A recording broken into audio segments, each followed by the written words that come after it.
Primera lectura. Lectura del libro del Éxodo.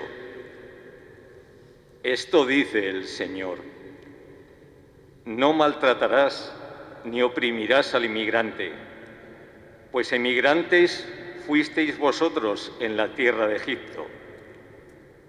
No explotarás a viudas ni a huérfanos.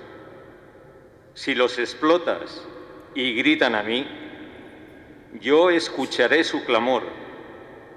Se encenderá mi ira y os mataré a espada.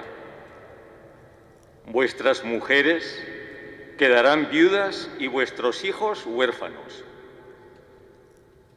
Si prestas dinero a alguien de mi pueblo, a un pobre que habita contigo, no serás con él un usurero cargándole intereses.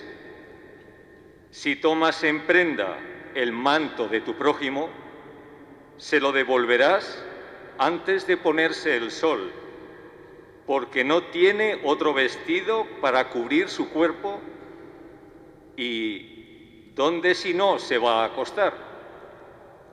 Si grita a mí, yo lo escucharé, porque yo soy compasivo. Palabra de Dios.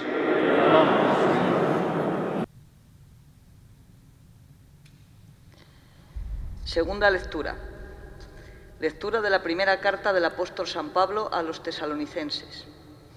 Hermanos, sabéis cómo nos comportamos entre vosotros para vuestro bien, y vosotros seguisteis nuestro ejemplo y el del Señor, acogiendo la palabra en medio de una gran tribulación, con la alegría del Espíritu Santo.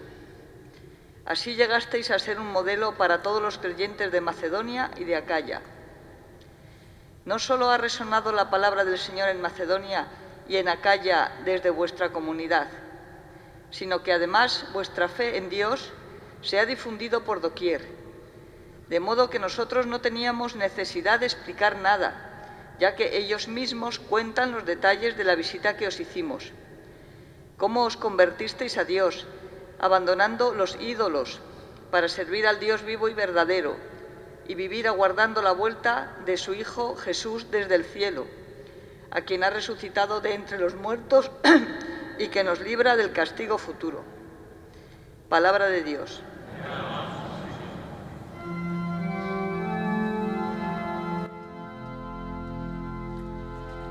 Aleluya, aleluya, aleluya.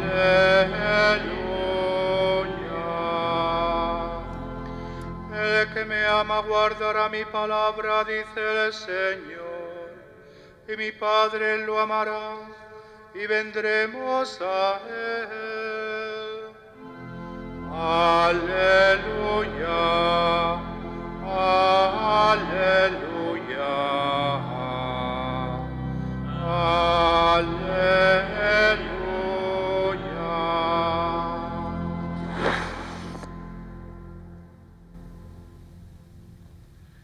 El Señor esté con vosotros. Lectura del Santo Evangelio según San Mateo.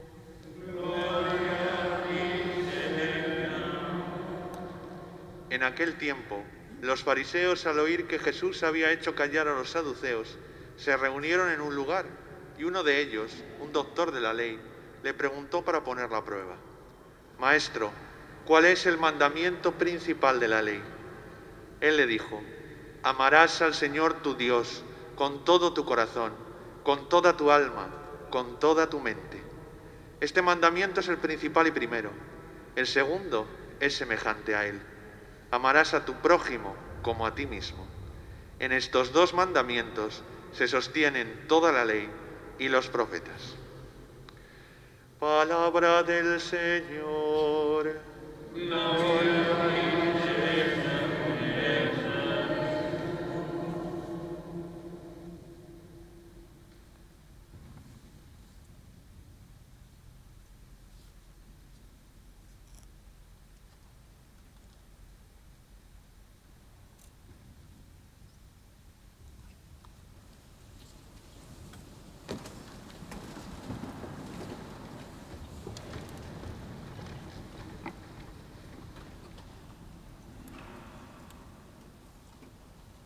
Queridos presbíteros y diácono, hermanos y hermanas todos, yo saludo cordialmente. Me alegro de poder estar esta mañana con las limitaciones que la pandemia nos impone, de estar esta mañana también junto a la Madre, invocándola cordialmente como hijos. Justamente en este domingo en que terminamos de escuchar una respuesta que Jesús da a un maestro de la ley que le pregunta no inocentemente, sino capciosamente. Quería tenderle una trampa. Le preguntó para ponerlo a prueba. Y la pregunta no podía quedar sin respuesta, porque en principio la pregunta era legítima. ¿Cuál es el mandamiento principal de la ley, maestro? Y Jesús dio entonces una respuesta que también es una respuesta para nosotros hoy. ¿Qué tenemos que hacer? ¿Cómo orientar nuestra vida? ¿Cómo debe de ser nuestra conducta? ¿Cuáles nuestros sentimientos, nuestras actitudes y nuestras actuaciones? ¿Cómo debemos hacer?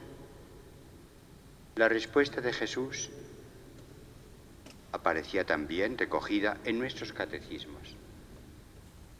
Amarás al Señor tu Dios con todo tu corazón, con toda tu alma, con toda tu mente, con todas tus fuerzas. Amarás al Señor con todo el corazón, desde el centro de la vida, personalmente, también con cordialidad. Este es el mandamiento principal, dice Jesús, pero no se conforma con esta respuesta.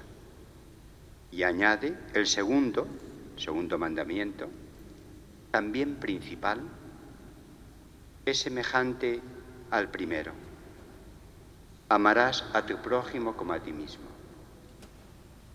Dos versiones, podemos decir, cara y cruz, de la misma voluntad del Señor. Lo que Dios quiere de nosotros no se refiere solo a Él, se refiere también a nosotros. Amar a Dios con todo el corazón y amar al prójimo como a nosotros mismos son la cara y cruz de una moneda auténtica, y si no sería una moneda falseada. Se manifiesta y se realiza, no solo se muestra, también se va realizando el amor a Dios en el amor al prójimo. Si no amas a tu hermano a quien ves, ¿cómo dices que amas a Dios que es invisible? No nos engañemos. El Evangelio siempre es muy realista. Va al fondo, pero verifica nuestras intenciones y nuestras palabras. El amor a Dios se va manifestando, lo vamos cumpliendo en el amor al prójimo. Y también el amor al prójimo despierta nuestro interior, enciende en nosotros una luz, porque amar al prójimo como a nosotros mismos desborda nuestros egoísmos e intereses, y también el que nos vea puede preguntarse: ¿y cuál es el secreto de la vida de esta persona? Tiene un secreto, tenemos un secreto que debemos mostrarlo y también anunciarlo. Contamos con Dios en la vida. Nos hemos reunido, queridos hermanos, esta mañana, precisamente en este mes de octubre, en que tradicionalmente, y es buena tradición, rezamos de forma habitual y también con manifestaciones especiales esta cadena de elogios, de oración a Santa María la Virgen. Rosario quiere decir rosas hilvanadas. Las vamos uniendo.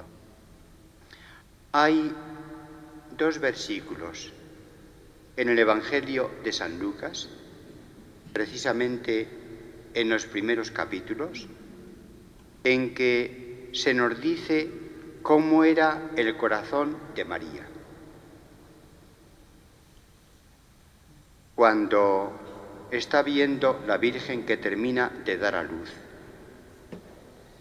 y está viendo y escuchando lo que se hace y se dice de su hijo, María, comenta el evangelista, conservaba estas cosas en su corazón. Lo iba guardando en el corazón. Y un poco más tarde, cuando ni ella ni José terminan de entender la respuesta que Jesús les da, justamente en el episodio de la visita al templo, ya mayorcito Jesús, el evangelista comenta también lo siguiente: María conservaba estas cosas en su corazón, lo meditaba, lo iba dando vueltas. María tiene un corazón receptivo, un corazón creyente, un corazón en búsqueda, un corazón que ante lo que le resulta difícil de entender no lo rechaza, sino que lo acoge buscando la luz en el Señor.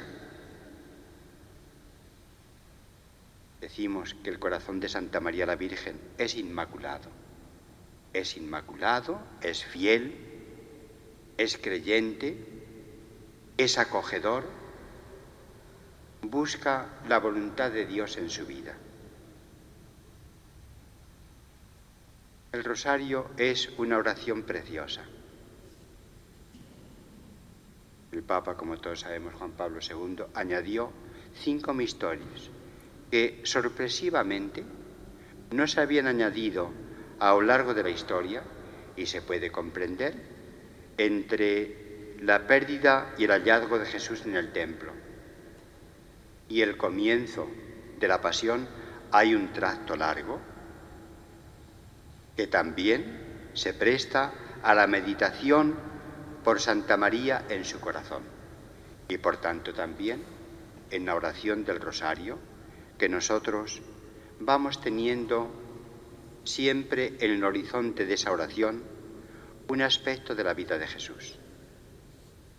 Sigamos los pasos de Jesús con el corazón meditativo de la Virgen, buscando lo que para nosotros nos quiere decir cada uno de esos misterios, de esos acontecimientos, de esos aspectos de la vida, la muerte y de la glorificación de Jesús, acompañados por la Virgen. Esto significa el rosario, una meditación de los misterios de la vida de Jesús, de manos de María, acompañados por ella, aprendiendo en su escuela. María era receptiva y meditaba, buscando que simplemente el descifrar un teorema, no, buscando vivir, buscando dar la respuesta adecuada a lo que terminaba de escuchar o veía o se decía de su hijo. Así nosotros, queridos hermanos, queremos también ir siguiendo los pasos de Jesús.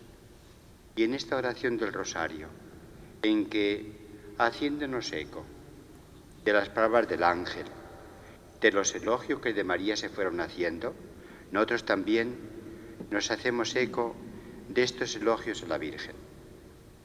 Como hemos escuchado, con un corazón lleno de afecto. La Madre siempre suscita seguridad, protección, amparo, afecto. Podemos ser acogidos en el regazo de la Madre, porque tenemos también una Madre en el cielo. Queridos hermanos, pidamos al Señor que siguiendo los pasos de María, también nosotros vayamos recibiendo un corazón limpio, un corazón inmaculado, un corazón puro.